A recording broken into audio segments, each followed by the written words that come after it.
হ্যাঁ স্যার বলুন। হ্যাঁ, কী কী নিয়ে যেতে হবে? আধার কার্ডের জেরক্স, ব্যাঙ্ক অ্যাকাউন্টের জেরক্স, ও যাবতীয় যা ডকুমেন্টগুলো রয়েছে সেগুলো নিয়ে যেতে হবে। আচ্ছা আচ্ছা আচ্ছা আচ্ছা। হ্যাঁ, কোথায় যাব? ও ঠিক আছে ঠিক আছে। আচ্ছা ঠিক আছে স্যার, ঠিক আছে ঠিক আছে। আপনারা ভাবছিলেন না কার সঙ্গে কথা বলছি? দেখুন, এই মুহূর্তে আপনাদেরকে ব্যাঙ্ক অ্যাকাউন্টে টাকা দেওয়ার জন্য ফোন করা হচ্ছে। এই রকম পঞ্চায়েত থেকে ফোন আসছে। কাদের কাদেরকে ফোন করা হচ্ছে সেটা আপনাদেরকে জানাবো, তবে আপনাদেরকে এর মধ্যে একটা খুশির খবর জানিয়ে দিই, অলরেডি 500 টাকা বাড়তি আপনারা পাবেন। হ্যাঁ, বর্তমানে কিন্তু আগে যারা 1000 টাকা পাচ্ছিলেন, এবার এই প্রকল্পে 1000-এর বদলে 1500 মানে 500 টাকা বাড়তি দেওয়া হবে। এবার মুখ্যমন্ত্রী কিন্তু নিজের মুখেই সেটা পরিষ্কারভাবে জানিয়ে দিয়েছেন। আগে এই নিয়ে একটা খবর উঠে এসেছিল, আগে আপনাদেরকে জানিয়েছিলাম। এবার কিন্তু মুখ্যমন্ত্রী নিজেই পরিষ্কার করে দিয়েছেন যে 500 টাকা বাড়তি দেওয়া হবে এই প্রকল্পে। আর ইতিমধ্যেই কিন্তু পঞ্চায়েত থেকে বেশ কিছু উপভোক্তা রয়েছে যাদেরকে ফোন করা হচ্ছে। আমাদের এলাকায় অলরেডি ফোন করা শুরু হয়ে গেছে।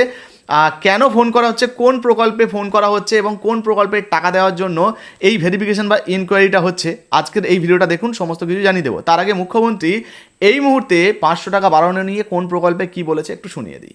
সেকেন্ড থিং হচ্ছে 15 লক্ষ এখানে অন্নপূর্ণা যোজনা অ্যাপ্লাই করেছিলেন, 12 লক্ষ মহিলা 1 জুলাই তারা অন্নপূর্ণা যোজনার বেনিফিট পেয়েছে।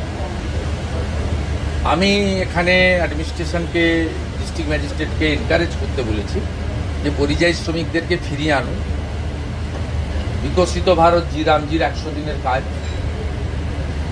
এবং অন্যান্য যে সোশ্যাল বেনিফিটগুলো রয়েছে তার সঙ্গে আয়ুষ্মান ভারতের 5 লাখ টাকা পর্যন্ত ফ্রি চিকিৎসা, এর সঙ্গে নির্মাণ কর্মী থেকে শুরু করে বিড়ি শ্রমিকদের জন্য ভারত সরকার, পশ্চিমবঙ্গ সরকারের লেবার ডিপার্টমেন্টের যে প্রজেক্ট, সব মিলিয়ে আমরা হিসাব করে দেখেছি একটা পরিবার 15,000 টাকা মাসে বিভিন্ন স্কিম থেকে, পিএম কিষাণ সম্মান নিধি বলুন, কৃষক বন্ধু বলুন, অন্নপূর্ণা যোজনা বলুন, বার্ধক্য ভাতাও 500 টাকা বাড়ানো হচ্ছে,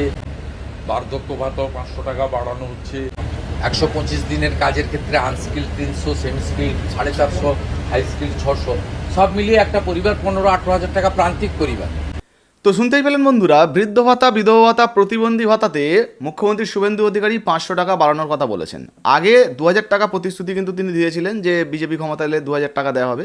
তবে এই মুহূর্তে 2000 নয়, 1500 টাকা দেওয়া হবে আপাতত, মানে 500 টাকা কিন্তু বাড়ানো হয়েছে, যেটার প্রক্রিয়া অলরেডি কিন্তু শুরু হয়ে যাচ্ছে। অর্থাৎ শীঘ্রই এই বাড়তি টাকা আপনার ব্যাঙ্ক অ্যাকাউন্টে আসতে পারে। এবারে আপনাদেরকে জানিয়ে দিই যে প্রচুর এমন উপভোক্তা রয়েছেন যারা বৃদ্ধ ভাতার টাকা পাচ্ছেন, বিধবা ভাতার টাকা বা প্রতিবন্ধী ভাতার টাকা পাচ্ছেন, তাদেরকে কিন্তু পঞ্চায়েত থেকে ফোন করা হচ্ছে। তো ফোন করে মূলত কি বলা হচ্ছে দেখুন, এখানে বেশ কয়েকটি কারণ রয়েছে। মূলত যে সমস্ত মহিলাদেরকে বলুন বা পুরুষদেরকে বলুন, যারা বৃদ্ধ, বিধবা বা প্রতিবন্ধী ভাতার টাকা পাচ্ছেন, তাদেরকে ফোন করে তাদের যে ডকুমেন্ট আর কি, ধরুন ব্যাঙ্ক অ্যাকাউন্টের জেরক্স, আধার কার্ডের জেরক্স, ভোটার কার্ডের জেরক্স, রেশন কার্ডের জেরক্স, এগুলো সঙ্গে নিয়ে পঞ্চায়েতে যেতে বলা হচ্ছে। এর অর্থ সম্ভবত এই যে লাইফ সার্টিফিকেট হয় না, যে সমস্ত মানুষরা আর কি ধরুন বৃদ্ধ ভাতা পাচ্ছেন, তারা আদেও বেঁচে আছেন কিনা সেগুলো হয়তো দেখা হচ্ছে বা দেখা হতে পারে। এবার সমস্ত কিছু ভেরিফিকেশানগুলো হয়ে গেলে আপনারটা যদি এনরোল হয়ে যায়, আপনিও কিন্তু কন্টিনিউ যেমন বৃদ্ধ ভাতার টাকা পাচ্ছেন তেমন কিন্তু পাবেন। তো আপনার এলাকায় এরকম ফোন করা হচ্ছে কি না অবশ্যই কিন্তু কমেন্ট সেকশানে কমেন্ট করে জানাবেন। আর হ্যাঁ, যদি নাও ফোন করা হয় একবার কিন্তু যোগাযোগ করে নেবেন যে ভেরিফিকেশান হচ্ছে কি না, নাহলে আপনারটা হয়তো মিস হয়ে যেতে পারে। দেখুন, চলতি মাস পর্যন্ত বেশিরভাগ মহিলাদের বা পুরুষদের ব্যাঙ্ক অ্যাকাউন্টে, যারা বৃদ্ধ, বিধবা, প্রতিবন্ধী ভাতার টাকা পাচ্ছেন, তাদের ব্যাঙ্ক অ্যাকাউন্টে কিন্তু 1000 টাকা করে ঢুকেছে। তবে এবার আগামী মাস থেকে 1500 টাকা করে ঢোকার একটা বড় সম্ভাবনা রয়েছে। যদি ঢোকে বা আপডেট আসে সেটাও কিন্তু ভিডিওর মাধ্যমে আপনাদেরকে জানিয়ে দেবো।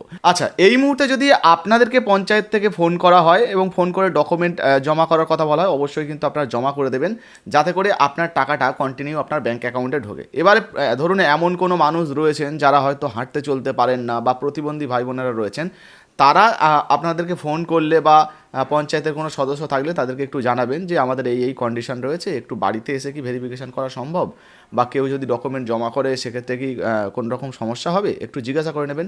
আশা করছি সরকারের তরফ থেকে আপনাদেরকেও সহযোগিতা করা হবে। তারপরেও যদি আপনার ক্ষেত্রে গিয়ে পঞ্চায়েতে গিয়ে জমা করা সম্ভব হয়, অবশ্যই কিন্তু করে দেবেন, যাতে আপনার ব্যাঙ্ক অ্যাকাউন্টে কন্টিনিউ টাকা ঢোকে।